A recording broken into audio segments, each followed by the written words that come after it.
Hello friends, कैसे हैं आप सब। मैं आपका अपना मित्र एडवोकेट एसएस मिश्रा लीगल दर्पण चैनल में स्वागत करता हूं।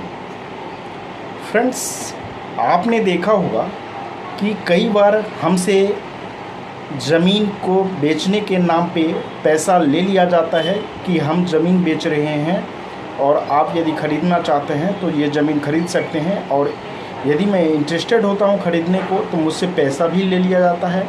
और पैसा लेने के बाद रजिस्ट्री विक्रेता के द्वारा नहीं किया जाता है। रजिस्ट्री करने में वो आनाकानी करते रहते हैं, आजकल करते रहते हैं। वो डायरेक्ट रूप से मना भी नहीं करते और इनडायरेक्ट रूप से वो रजिस्ट्री करते भी नहीं रहते हैं। उनका इंटेंशन इंटरनली रहता है रजिस्ट्री नहीं करने का, आपको परेशान करने का, और पैसा भी आपका ले लेते हैं। तो यदि किसी विक्रेता के द्वारा ज़मीन के नाम पर पैसा ले लिया गया है और ज़मीन की रजिस्ट्री आपको नहीं दिया गया है, रजिस्ट्री जब आप बोलते हैं करने के लिए तो वो आनाकानी करते हैं। वो बोलते हैं कि मैं रजिस्ट्री कर दूंगा, लेकिन वो करते नहीं हैं। तो इस स्थिति में जो क्रेता होता है उसके पास क्या कानूनी उपाय है, क्या कानूनी प्रोविज़न है, सिविल में क्या प्रावधान है, क्रिमिनल में क्या प्रावधान है, क्या वो दोनों प्रकार के केस कर सकते हैं उस पर। तो इन्हीं के बारे में आज मैं डिटेल में बात करूंगा। तो इसे जानने के लिए वीडियो को लास्ट तक देखिए, और वीडियो देखने के बाद अच्छा लगे तो चैनल को ज़्यादा से ज़्यादा सब्सक्राइब, लाइक और शेयर कीजिएगा। आइए फ्रेंड्स जानते हैं। फ्रेंड्स, एक व्यक्ति के द्वारा पूरे ज़िंदगी कमाई हुई धन से वो ज़मीन लेने का सोचता है।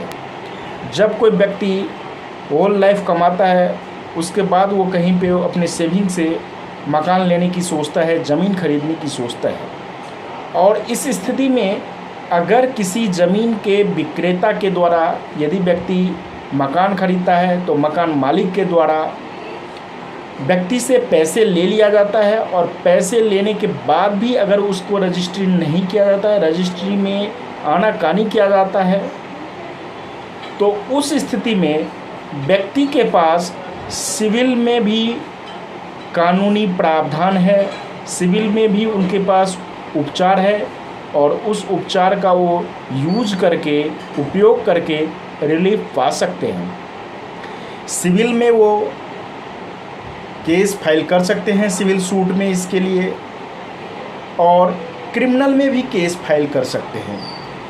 क्रिमिनल में वो आईपीसी की धारा, इंडियन पेनल कोड की धारा 406 के तहत और इंडियन पेनल कोड की धारा 420 के तहत उस पर मुकदमा दायर कर सकते हैं, एफआईआर कर सकते हैं।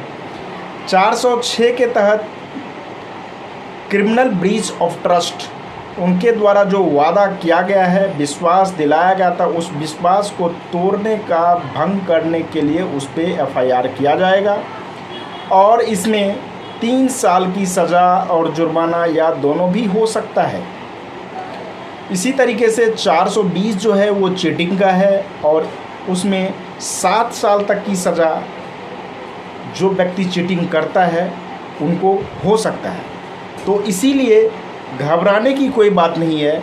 जब कभी आप मकान खरीदने की सोचते हैं तो मकान खरीदने के लिए आप विक्रेता को पैसे देते हैं, हाफ पेमेंट करते हैं या टोकन अमाउंट पेमेंट करते हैं, तब यदि वो रजिस्ट्री नहीं करता है तो वो जायज़ है, क्योंकि जब तक उनको आप फुल पेमेंट नहीं करेंगे तब तक वो रजिस्ट्री करने के लिए हकदार नहीं होते हैं। लेकिन यदि फुल पेमेंट आप कर देते हैं और उसके बाद भी वो रजिस्ट्री करने को मना करता है, रजिस्ट्री नहीं करता है, तो उस स्थिति में आप सिविल में सूट फाइल कर सकते हैं सिविल कोर्ट में, और रिलीफ पा सकते हैं। क्रिमिनल में भी जैसा कि मैंने अभी बताया, आईपीसी की धारा 406 और 420 के तहत एफआईआर करके उनको जेल के अंदर सलाखों के पीछे भिजवा सकते हैं।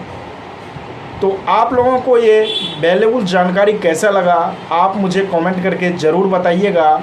यदि कोई कन्फ्यूज़न हो तो आप मुझे कमेंट कीजिए, मैं उसका जवाब देने का कोशिश करूँगा। आज तक के लिए फ्रेंड्स इतना ही। फिर मिलेंगे नेक्स्ट वीडियो में, तब तक के लिए धन्यवाद।